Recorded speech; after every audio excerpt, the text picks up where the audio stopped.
जब कोई व्यक्ति देह त्याग करता है तो उसके दो मार्ग हैं स्वामी जी, एक चंद्रमार्ग और एक सूर्य मार्ग। तीसरा नरक का रास्ता है, तमो मार्ग है।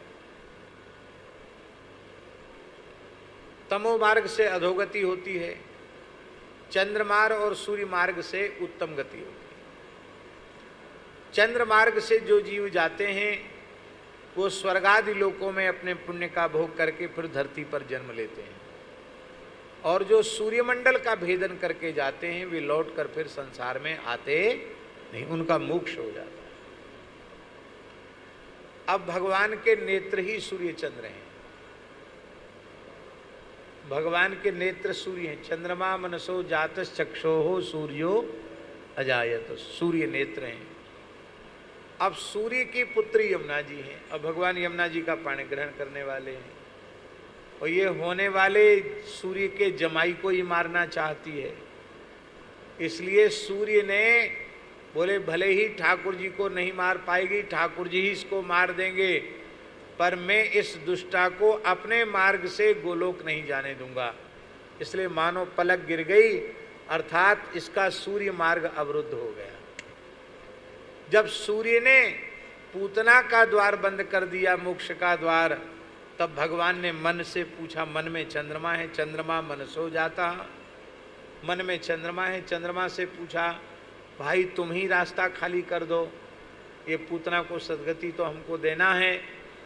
तो चंद्रमा ने कहा प्रभु आप मेरे वंश में प्रकट हुए हैं और ये आपको ही समाप्त करना चाहती है, आप कितना भी कहो मैं अपने मार्ग से इसकी सदगति नहीं होने दूंगा।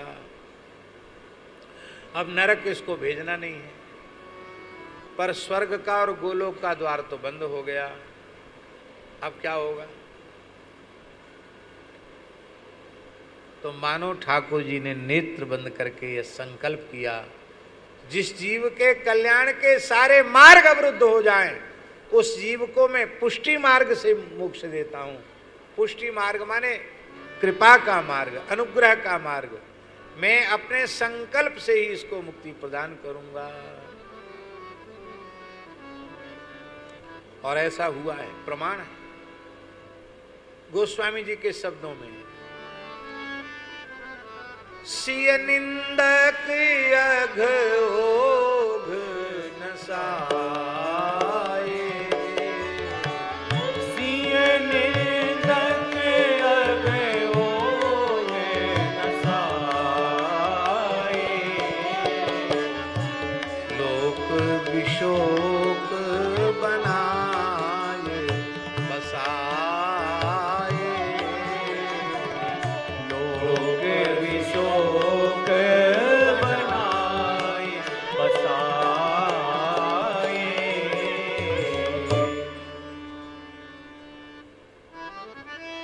बहुत प्रसिद्ध है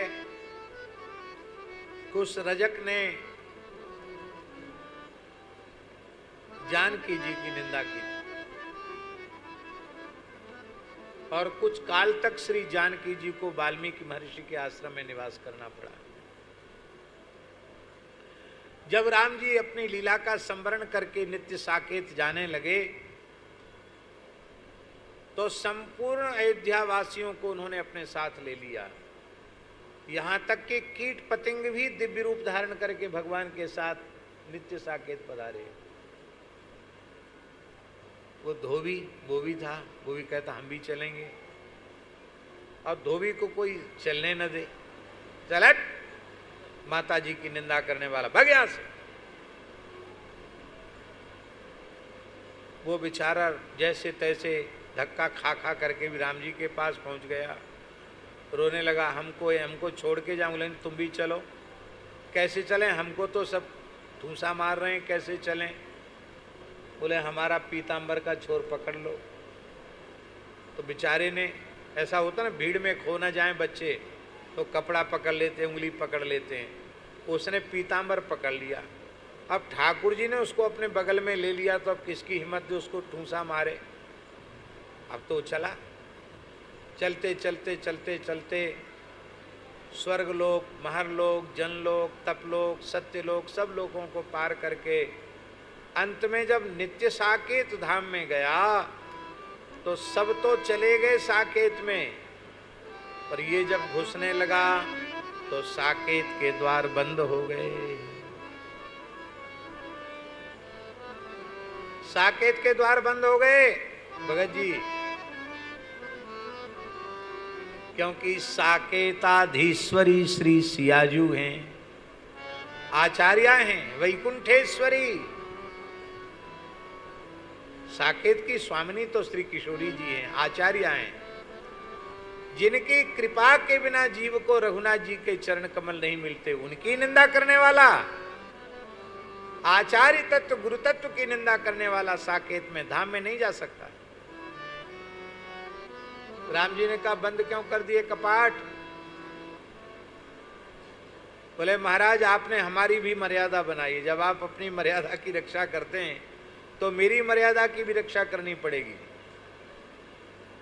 अब धोबी बोला प्रभु मैं इसी योग्य हूं, इसी लायक हूं, मैंने बहुत बड़ा पाप किया था और मुझे तो अब कोई बात नहीं, आप पधारो, मुझे इसी हाल में छोड़ दीजिए।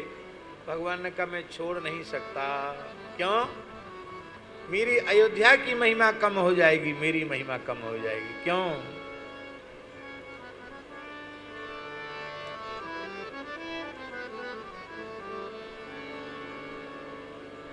अति प्रिय मोही यहाँ के वासी, अति प्रिय मोही यहाँ के वासी, मम धाम दापुरी सुखरासी, मम धाम दापुरी सुखरासी।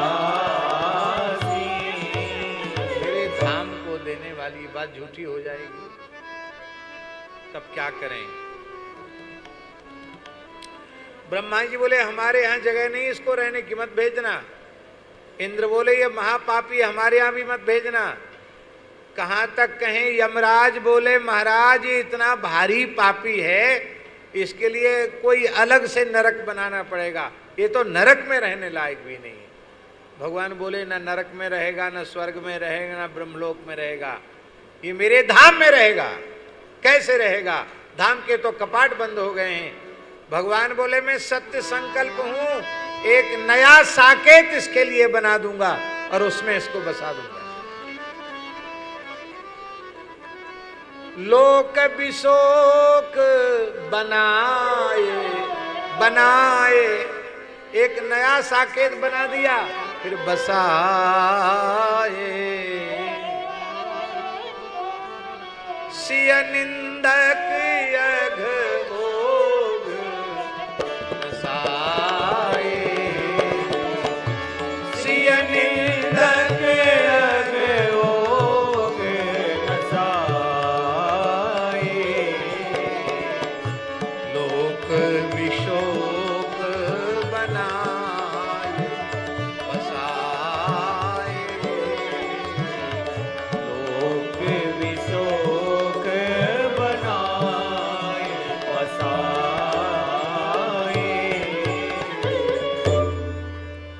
जय जय श्री राधे। इतने भाव हैं कि इन भावों का अंत नहीं है। एक भाव और सुना देते हैं। भगवान ने कहा कि केवल दूध पीने से काम नहीं चलेगा और केवल शंकर जी के विष पीने से भी काम नहीं चलेगा, इसके प्राण पीना पड़ेंगे, इसका उद्धार करना है ना। तो मैं बालक होकर प्राण पीऊं, ये मेरे लिए ठीक नहीं है।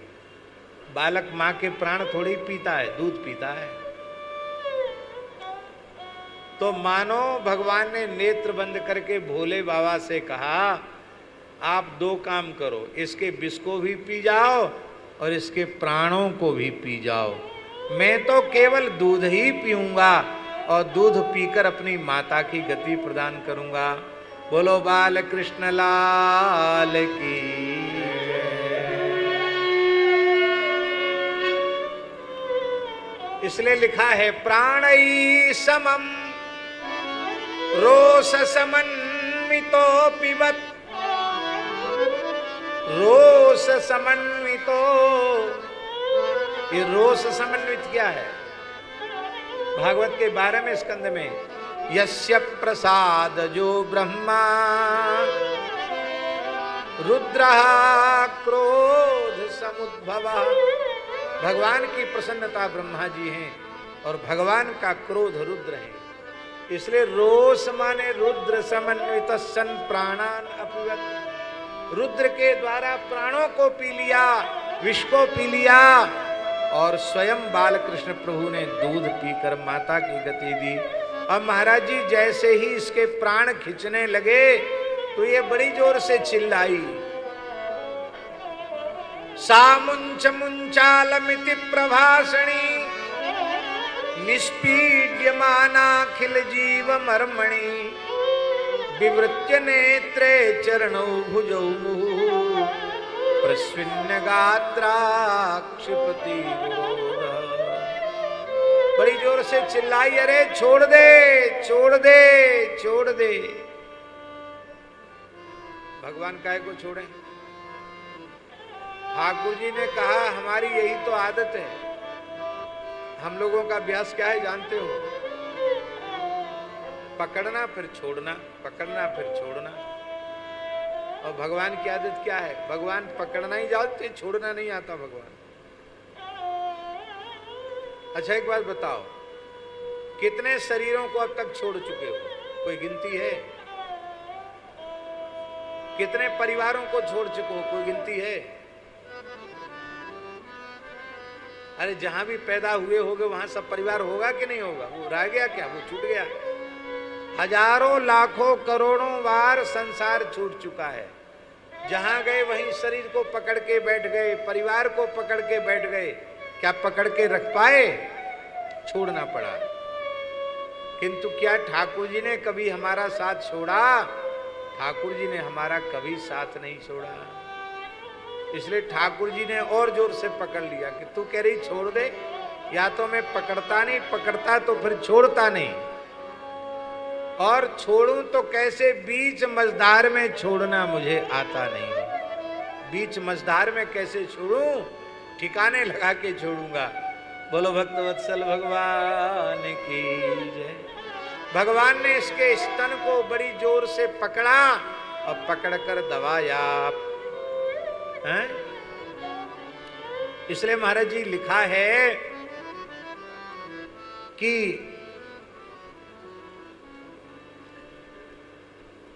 गाढ़म कराभ्याम भगवान प्रपीड्य तत्। गाढ़म बड़ी मजबूती से पकड़ा दोनों हाथों से और फिर बड़ी जोर से दबाया। इसका मतलब है पकड़ा इसलिए कि मेरी पकड़ मजबूत है, और दबाया इसलिए कि मैंने कहा है रामावतार में, निर्मल मन जन सो मोहि पावा मोहि कपट छल छिद्र न भावा। और इसमें तो कपट छल छिद्र ही भरे हैं। तो मैं या की छाती इतनी जोर से दबाऊंगा कि या की सबरी कपट विद्या निकस के बाहर है जाए, ये निर्मल है जाए, हमारे नित्य गोलोक में पहुंचने की योग्य हो जाए। इसलिए मानो भगवान ने दबाया। बोलो भक्तवत्सल भगवान की जय। अब पूतना के जब प्राण खिंचे तो वो भगी, भाग नहीं पाई। बस नंदालय के आंगन में पहुंची और आंगन में प्रांगण में पहुंचते ही इसका राक्षसी देह प्रकट हो गया। कितनी बड़ी पूतना है, सुना आपने? कितनी बड़ी? 6 कोस। 6 कोस का मतलब कितना किलोमीटर हुआ? 12 हैं? 18 किलोमीटर। हमको गणित पता नहीं। 6 थी 18 ना? एक कोस में 3 किलोमीटर होता है, 18 किलोमीटर की होगी पूतना। अब आप लोग सब पढ़े लिखे लोग बैठे हैं यहाँ, हमारे अतिरिक्त सब पढ़े लिखे हैं। जो पूतना खड़ी भई होगी 6 कोस की है, 18 किलोमीटर की है, तो कम से कम 9-9 किलोमीटर की तो उसकी टांग होंगी। अब स्वामी जी आप विचार करो, एक पैर यहाँ रखा होगा और एक पैर वहां, तो कितनी जगह नाप दी होगी पूतना ने।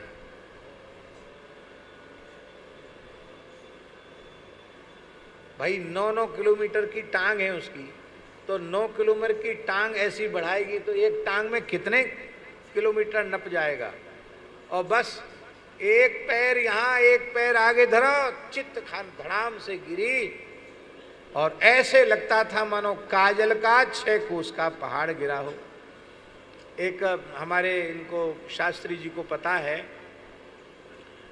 एक रुदायन के पास एक गांव है देदामई।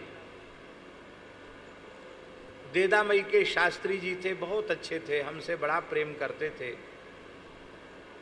अपने पौत्रों को अपने पूरे परिवार को लेके आते थे, बहुत अच्छे। भीमसेन पंडित जी अच्छे विद्वान थे। वो बड़ी विचित्र विचित्र बातें सुनाते थे, कथावाचक भी थे। कहते थे बाबा महाराज जी का, बोले पूतना के हाथ रस तक पहुंच गए। हाँ, मुरसान कहते यहाँ मूड़ पहुंच गई। अब देख लो ये बैठे हैं, हाथरस के ही हैं ये। और राय में कमर पहुंची, और मुरसान में मूर पहुंची, और हाथरस में हाथ पहुंचे। और कहते सासनी में सांस चल रही, बाकी सासनी में सांस चले भी मरी ना है, सांस चल रही। और रुदायन में बड़ी जोर से रोई।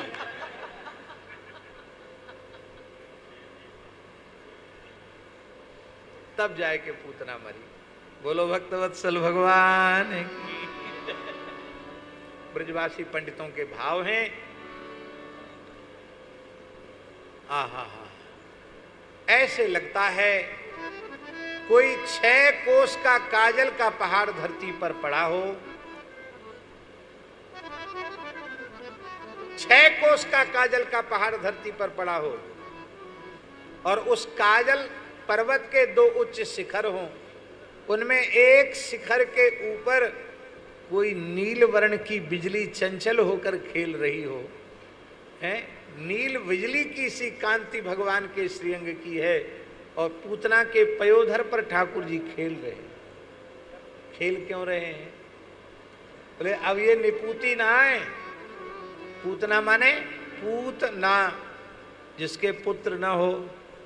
ये खुद के तो इसके पुत्र था नहीं, दूसरों को भी निपूती बनाती थी ये पूतना। क्या? पूतना। पर अब इसे कोई पूतना मत कहना, क्योंकि बालकृष्ण पूत बनकर इसकी छाती पर खेल रहा है, इसलिए अब कोई पूतना मत कहना। इसलिए ठाकुर जी खेल रहे हैं। आनंद वृंदावन चंपू में श्री कवि कर्णपुर गोस्वामी जी ने बड़े सुंदर सुंदर भाव इन लीलाओं के दिए हैं। ब्रज लीला तो इतनी अद्भुत है, क्या करें, समय कम पड़ जाता है, कितना कहो, कहने का कोई अंत नहीं है। अब महाराज एवरेस्ट की चोटी पर चढ़ना तो सरल है, पर पूतना पे चढ़ना बड़ा कठिन है। हाँ, अब वहां कोई मिट्टी पत्थर थोड़ी जो पकड़ पकड़ के चढ़ जाए। तब श्री कर्णपुर जी ने लिखा है आनंद वृंदावन चंपू में कि इसके जो बड़े बड़े केस थे ना, कैसे केस थे जानते हैं? पूतना के बाल भी लिखे हैं भागवत जी। अरुण मूर्धजाम, लाल लाल बाल थे उसके। लाल कैसे हो गए भाई? या तो काले होते या सफेद होते, लाल कैसे? इसका मतलब उसने अपने बाल रंगा रखे थे। ये बालों को रंगाने की जो संस्कृति है वो राक्षसी संस्कृति है। माताएं बड़े बड़े नख रखा लेती हैं, नाखून आजकल बड़े बड़े नख रखा लेती हैं, और नख के अग्रभाग में भी शायद कोई ऐसी चीज लगाती हैं जिससे वो नाखून अलग से चमकते हुए दिखते हैं। थोड़े चेहरे पर दूसरा कोई चेहरा लगा लें तो फिर शूर्पणखा का अलग से श्रृंगार करने की जरूरत नहीं है। ऐसे लगती है कि इन नखों से पता नहीं किसका कलेजा चीर देंगी, पता नहीं। भाई हंसाने के लिए हम बिल्कुल नहीं बोलते। माताओं से प्रार्थना है, प्राचीन जो भारतीय सभ्यता है उसमें रहो। ये बाल रंगाना, नख रंगाना, ये भारतीय संस्कृति नहीं है। अब तो बड़ी विचित्र स्थिति आई है महाराज, महात्मा लोग बाल रंगाने लग गए। अरे हम आपसे पूछते हैं, भाई गृहस्थी बाल रंगाए लेकिन आजकल जल्दी बाल सफ़ेद हो जाते हैं, तो उनको तो कम से कम कोई दांत देखेगा तो शादी कर देगा, ब्याह कर देगा, हैं? बूढ़े बाल देख के शायद कोई ब्याह करवे बारो ना आवे, दिखैया ना आवे। पर साधुओं को कोई ब्याह करना है तो काला हो चाहे सफ़ेद हो, उससे क्या प्रयोजन है?